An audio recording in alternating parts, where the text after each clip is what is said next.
नमस्ते साथीहरू। यस भिडियोमा म कङ्क्रिटमा उत्पन्न हुने प्लास्टिक श्रिङ्केज क्र्याकको विषयमा केही कुराहरू गर्नेछु। कृपया भिडियोलाई अन्तिमसम्म हेरिदिनुहोला। कङ्क्रिटमा उत्पन्न हुने क्र्याक चाहिँ विशेष गरी हाई वाटर सिमेन्ट रेसियोले गर्दा हुन्छ र गर्मीको महिनामा चाहिँ हामीले कङ्क्रिट पोर गरिसके पछाडि भाइब्रेट गर्छौँ। भाइब्रेट गरिसके पछाडि कङ्क्रिटको सर्फेसमा जुन स्लरीको एउटा लेयर आउँछ, त्यस लेयरमा भएको पानी चाहिँ छिटो बाफिदिन्छ हाई टेम्परेचरको कारणले गर्दाखेरि, र त्यही ठाउँबाट चाहिँ क्र्याक उत्पन्न हुन्छ, जसलाई हामी प्लास्टिक श्रिङ्केज क्र्याक अथवा हेयर क्र्याक भनेर बुझ्छौँ।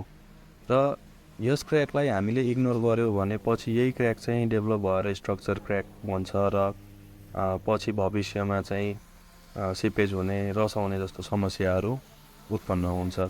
र यस्तो किसिमको क्र्याकलाई हामीले रोक्नको लागि चाहिँ के गर्नुपर्छ भन्दाखेरि हामीले कङ्क्रिट पोर गरिसके पछाडि जब पाटा हान्छौँ, लेबल गर्दै गरेको बेलामा प्लास्टिक सिटले कभर गर्न सक्छौँ, जुट ब्यागले कभर गर्न सक्छौँ, अथवा त्यो सामान उपलब्ध नभएको खण्डमा हामीले जब लेबल गरिसक्छौँ, त्यो कङ्क्रिटले प्लास्टिसिटी लुज गर्दै गरेको अवस्थामा हामीले पानी पटाउन सक्छौँ। त्यसलाई कङ्क्रिट पोर गर्नुभन्दा अगाडि हामीले सटरिङ भिजाएर, डन्डी भिजाएर त्यसलाई ठन्डा पार्न सक्छौँ। यसले धेरै नै राम्रो काम गर्छ। र यस्तो क्र्याकलाई चाहिँ काउन्टर गर्नको लागि मैले चाहिँ प्लास्टिक कभरिङ गरिरहेको छु। यो प्र्याक्टिस गर्दै जाँदाखेरि मैले चाहिँ 99% तपाईँको यसले काम गरेको देखेको छु। प्लास्टिक कभर गर्दा चाहिँ के हुन्छ भन्दाखेरि जुन त्यो बाफिएर जाने पानी जुन हुन्छ हो, त्यो चाहिँ लक भएर बस्छ र ती एस्केप गर्न पाउँदैन कङ्क्रिटबाट, जस कारणले गर्दाखेरि क्र्याक उत्पन्न हुने त कुरै आएन।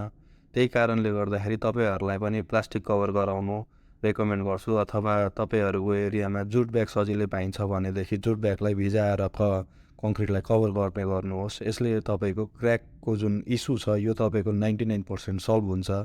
र प्राविधिक साथीहरूले यस भिडियोलाई लाइक, सेयर, सब्सक्राइब गरिदिनु हुन अनुरोध गर्दछु। र विशेष गरी यो भिडियो चाहिँ हाम्रो रेडिमिक्स उद्योगी अथवा कन्स्ट्रक्सन इन्डस्ट्रीसँग सम्बन्धित व्यक्तिहरूको लागि चाहिँ धेरै नै उपयोगी हुनेछ यो भिडियो। कृपया उहाँहरूसँग चाहिँ यो सेयर गरिदिनु होला यस भिडियोलाई।